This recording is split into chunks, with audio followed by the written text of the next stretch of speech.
So you want to start an outsourcing business, but you don't know how. Now, what are the common ways you can outsource or start an outsourcing business? Now, in this video, I'm going to share with you 4 ways that you can actually start outsourcing or start an outsourcing business today. Hey everybody, it's Lynn Fidetti here. If you're new to my channel, then welcome. Well, on this channel, my goal is to help you achieve time and financial freedom. Now, I own an outsourcing business and I love everything about outsourcing. And I know a lot of you have been contacting me, letting me know that you really enjoy the topic about how to start an outsourcing business. So this is for those of you that are requesting for those videos. So I want to share with you the 4 common ways. Now, if you're new to this channel, please don't forget to subscribe so I can notify you every single week when my videos are out. But it's also a way to show me that you guys care about my content and want me to continue to do content for you.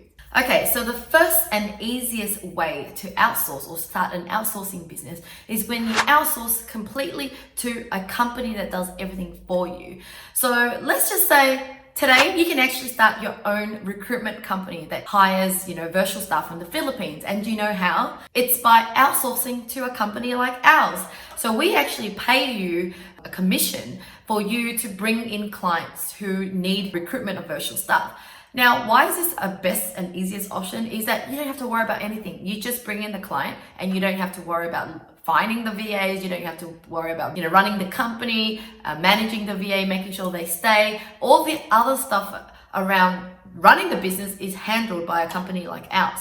But what happens for you is that you get to own your own recruitment company without doing the work. All you have to do is refer it to the company. So this is an example only. However, you can do it for anything else. Let's say you wanted to start a web development company and you're completely new to business. I don't recommend you doing it all by yourself at the beginning because you actually need to learn how to buy and sell. You need to learn the basics of business. And you know what business is all about? It's really about buying it cheaper, selling it higher. As long as you're making a profit margin, the easiest way, the most passive way, that's really the ultimate dream. So when you're starting out, if you're trying to learn how to even build a website or learn how to find the best website developer, that's a lot of work. That's extra work. But still, once you found them, you still need to market, you still need to find a client. So why not bypass the back end stuff and do the front end? So that means just finding clients that want websites.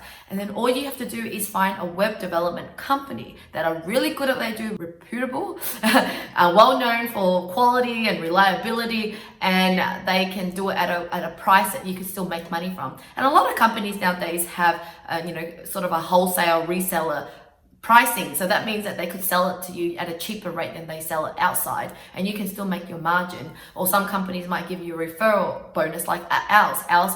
We give you a passive income. So because our business is a recruitment business, we actually pay our partners on a recurring basis. Whereas if you do a website company, for example, then, usually people come for a website once every few years. So it's not really recurring, but still you get that money without doing all the work. So what I really love about outsourcing is that you can own any business today. So if you want to start selling this, rather than trying to learn how to actually make it, find someone that already knows how to make it and can even do fulfillment, delivery, everything. They have their own website, people can buy from there. And all you do is become their wholesaler, resell it, and you resell it and you can already own this business selling this. So if you're new, and this is especially so important for if you're new in business completely, because you need to really learn how to market and get clients. Now, the next option for outsourcing and owning your own business is white labeling. So this is when you come up with your own business name. Let's just say you want to start a website company, but you want to be the one that can control a different, your pricing better. You want to be able to add bigger margin. You want to be able to add different services, not just website. Maybe you have different partners doing website, SEO or Google AdWords, and you come up with your own name called, let's say, Success Enterprise. Okay, so Success Enterprise is your company, but you use an outsource model and you use this second method, which is called white labeling. Okay, so this is where the clients will see you as the company called Success Enterprise, and they hire you to do, let's say, web development work or marketing work for them, and you will be the one liaising between them and your outsource providers. And of course, it gives you a bit more freedom to be able to add in more margin because you're adding in the value of your time, project managing or coaching them or giving them advice and mentorship. So first one, you're just passing it straight to the partner company to handle it completely.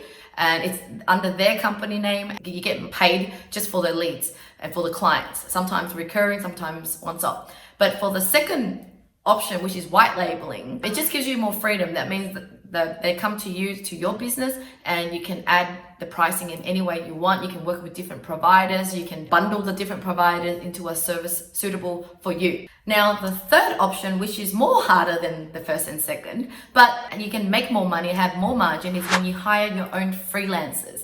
So instead of hiring a company, you actually hire an individual, like someone who's working from home virtually. Maybe they live in developing countries, which are even cheaper, so you can leverage the price more. So this is when, let's say you want to be a web development company, then you would actually hire a web developer, maybe from the Philippines, but you pay them on a project base. So you tell them to build a website for this, and you project manage between the client and them, and you add more of a margin. This is more riskier because you need to actually find the freelancer or the contractor that's willing to do the work and be reliable. They might be working on multiple projects, and so they might not be as reliable as the fourth option, which I'll share with you.